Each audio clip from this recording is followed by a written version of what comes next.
हम लोग last 2 lecture से कंपोजिट फंक्शन पढ़ रहे हैं, जिसमें पहले लेक्चर में हम लोग बेसिक कंपोजिट फंक्शन को देखे कि फॉग-एक्स, गॉफ-एक्स, फॉफ-एक्स, गॉग-एक्स ये सब क्या होता है।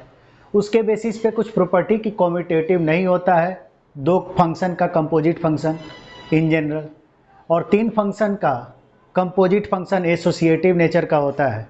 ये हम देखे, कुछ बेसिक क्वेश्चन सॉल्व किए थे। सेकेंड लेक्चर में हम लोग क्या देखे? सेकेंड लेक्चर में हम लोग गॉफ-एक्स, फॉग-एक्स को का डोमेन और रेंज की बात कर रहे थे। और आज जब कोई फंक्शन 2 या 2 से अधिक पार्ट में बटा होता है और तब हमें फॉग-एक्स निकालना हो तो उसका सबसे सिंपल तरीका क्या होता है वो हम डिस्कस करने जाएंगे, क्योंकि नॉर्मल तरीके से क्वेश्चन करने में थोड़ा टाइम लग जाता है। तो सिंपल तरीका क्या है उसे हम देखने की कोशिश करेंगे। जैसे आपको दे रखा है कि f(x) ये है और g(x) ये है। इसमें आपको दिख रहा होगा कि f(x) = x + 2 जब x -1 से 3 के बीच में है, और f(x) = 2x - 4 जब x 3 से 5 के बीच में है। सिमिलरली g(x) के बारे में भी दे रखा है और आपसे पूछ रहा है कि fog(x) क्या है। f(g(x) कोई पूछ सकता है, g(f(x) पूछ सकता है। तो देखिए, गौर करिए, f(x) अगर ये दे रखा है और हमें f(g(x) निकालना है तो x के जगह पर हम क्या पुट कर रहे हैं? gx। यहाँ x के जगह पर हम अगर gx रख दें तो ये f(g(x) बन चुका है। तो ये आपको समझ में तो आ चुका है कि x के जगह पर gx यहाँ रखें, मतलब यहाँ पर भी x के जगह पर हम क्या रखेंगे? gx। तो x के जगह पर gx रखेंगे यहाँ, तो ये आपका क्या हो जाएगा? gx + 2 जब gx का वैल्यू क्या है? -1 से 3 के बीच में लाई कर रहा है, और ये 2 × gx - 4 जब gx का वैल्यू कहां लाई करेगा? 3 से लेकर 5 तक। तो ये बेसिक चीज तो आप पहले से देख चुके हैं हम लोग। अब आगे थोड़ा बढ़ते हैं। तो f(g(x) ये हो चुका है। अब यानी हमें यहां पर क्या पुट करना है? हमें जो फंक्शन चाहिए fog(x), यानी यहां पर हमें gx का वैल्यू पुट करना है, लेकिन यहां gx के हिसाब से तो चाहिए नहीं, हमें फाइनली तो x चाहिए कि किस x के लिए fog(x) का वैल्यू क्या है।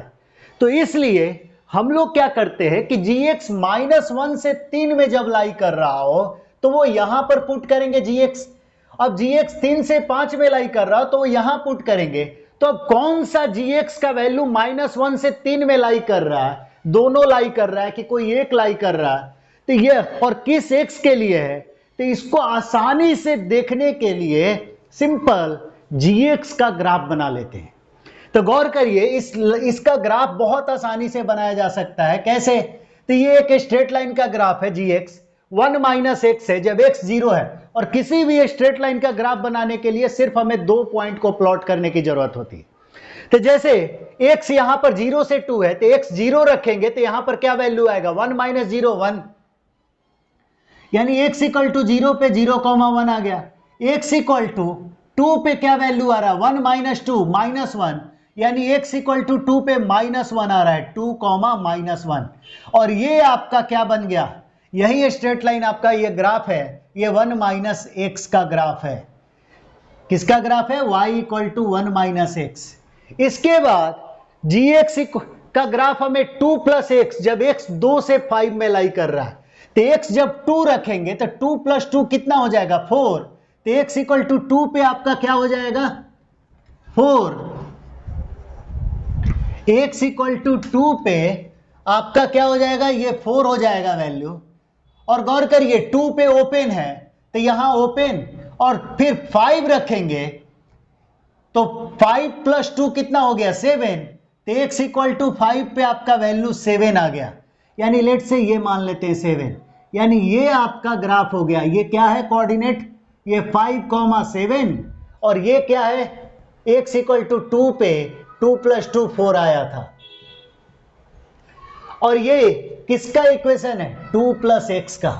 तो हम लोग अब gx का ग्राफ बना चुके हैं।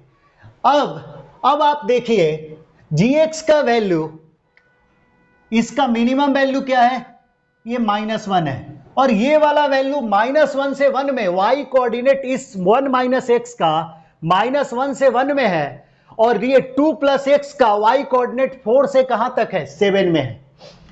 अब देखिए यहां पर gx जब -1 से 3 के बीच में है, तो gx यानी ये वाला, ये -1 से 3, ये ऐसे जा रहा है ऊपर यहां पर कहीं 2 होगा, ये 3 हुआ, ये 4 हुआ, ये 5 6 7 ऐसे हुआ।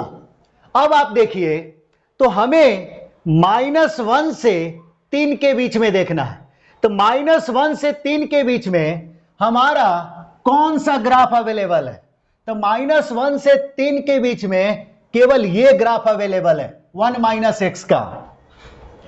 तो ये 1 माइनस एक्स यहां पर रख देंगे, gx के जगह पर 1 माइनस एक्स प्लस 2, और गौर करिए ये 1 माइनस एक्स किस एक्स के लिए अवेलेबल है, तो ये 1 माइनस एक्स 0 से लेकर 2 तक है। कहां से कहां, 0 से 2, तो एक्स हमारा क्या हो गया, 0 से लेकर 2 तक।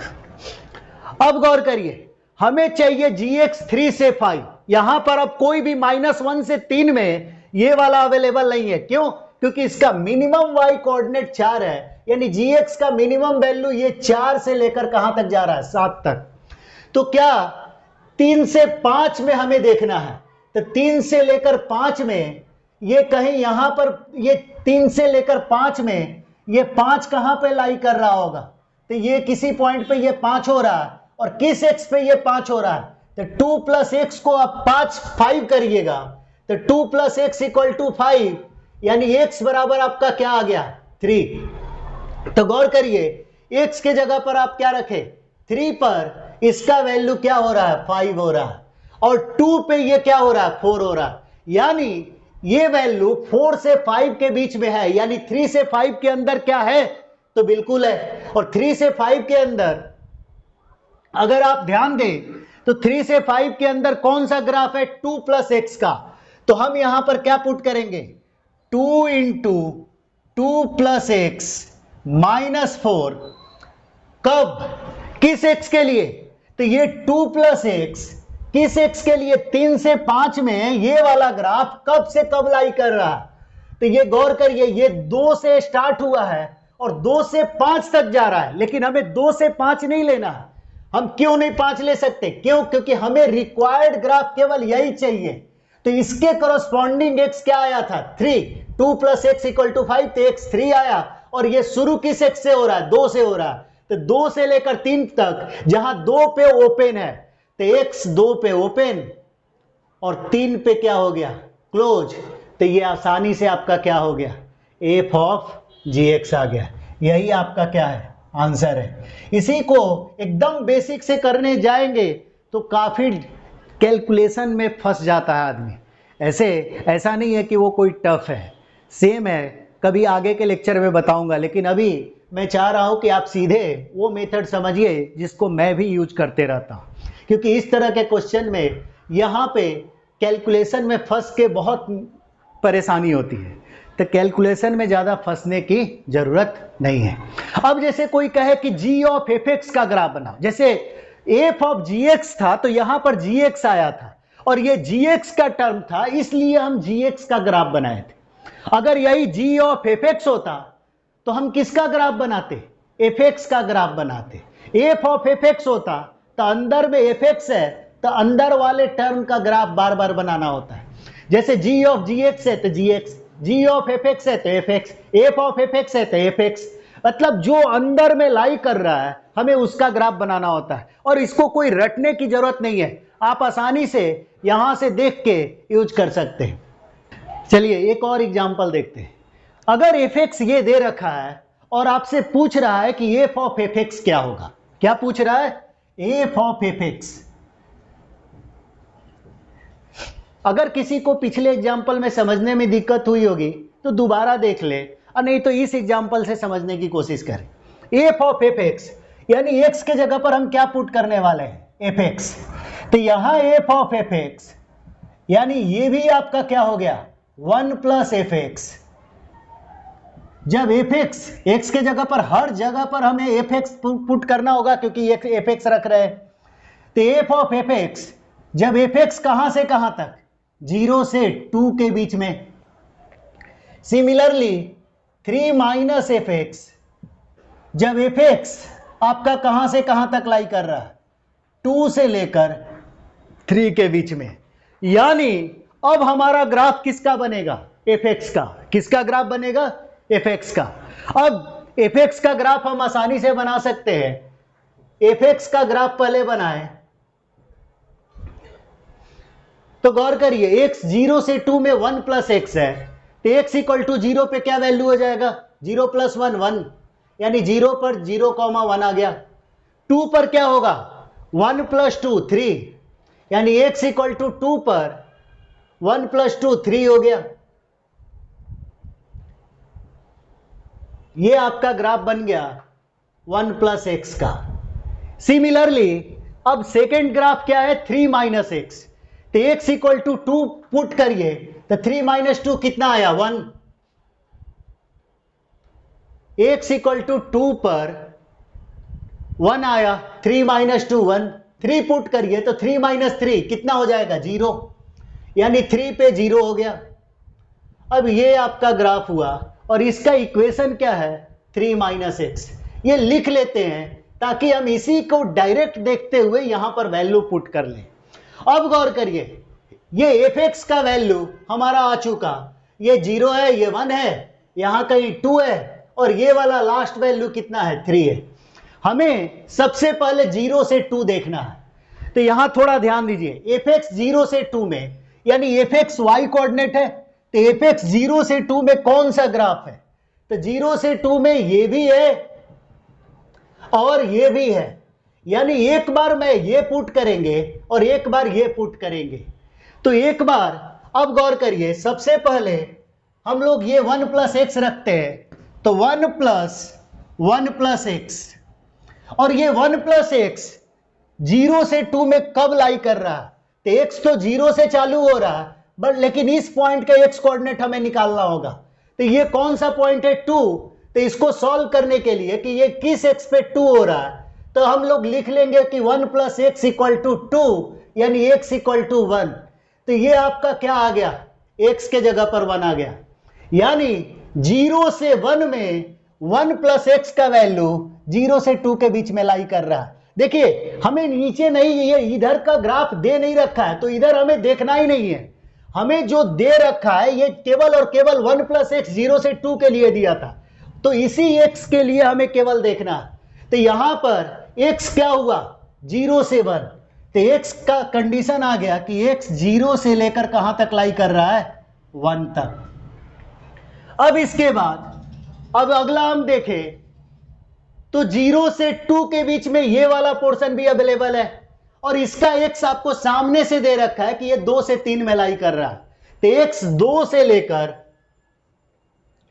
2 से 3 में, x जब 2 से 3 में लाई कर रहा है, तो यहां पर एफ एक्स के जगह पर क्या पुट करेंगे, एफ एक्स के जगह पर क्या पुट करेंगे, 1 प्लस 3 माइनस एक्स। यानी ध्यान दीजिए, यहां पर 1 प्लस एफ एक्स का वैल्यू पुट कर रहे हैं, मतलब एफ एक्स का वैल्यू उठा उठा के पुट किए थे, इसी में ये भी पुट किए, ये भी पुट किए। कब, जब एफ एक्स का वैल्यू 0 से 2 के बीच में लाई कर रहा है, यहां से देखते हुए। अब देखिए अगला कंडीशन क्या है कि एफ एक्स 2 से 3 में लाई करे, तो एफ एक्स 2 से 3 में सिर्फ ये वाला पोर्शन है, और ये 2 1 पे हुआ है और 3 2 पे हुआ है, और एफ एक्स 2 से 3, तो 2 1 पे है, 3 2 पे है, तो कोरस्पॉन्डिंग एक्स क्या आ गया, इसके कोरस्पॉन्डिंग एक्स, इसके कोरस्पॉन्डिंग एक्स 1 से 2 आया, तो एक्स 1 से 2 आप चाहे तो यहां भी लिख लें, एक्स 1 से 2। क्यों 1 पे ओपन लिए, क्योंकि 2 पर यहां ओपन है, तो ये वाला पॉइंट हमें इसमें नहीं लेना है, इसलिए 1 को ओपन, और 3 लेना है, इसलिए 3 वाले पॉइंट किस एक्स पे है, 2 पे, तो 2 को क्लोज लिए। और ये किस, ये एफ एक्स 2 से 3 वाली जो बात है वो यहां से है, यानी 3 माइनस एफ एक्स, और ये एफ एक्स कौन सा है, तो एफ एक्स के जगह पर एक्सप्रेशन है 1 प्लस एक्स, तो एफ एक्स के जगह पर 1 + x ये पुट कर दिए और यही हमारा क्या आ गया, F of F X answer आ गया कि x 0 से 1 में आपका 2 + x है, x 1 से 2 में 3 - 1 तो 2 - x हो जाएगा और 3 + 1 4 - x हो जाएगा जब x 2 से 3 में लाई करेगा। चलिए आई थिंक ये सब समझ में आ रहा होगा, और अगर समझ में नहीं आया हो तो दोबारा से मैं समझाने की कोशिश करूँगा, आप कमेंट करके बताइएगा। ऐसे आप फिर से 2 बार 3 बार देख के समझने की कोशिश कर सकते हैं, लेकिन फिर भी ना समझ में आए तो फिर से और अलग अलग तरीके से समझाने की भी कोशिश किया जा सकता है। चलिए आज यहीं रखते हैं। Thank you.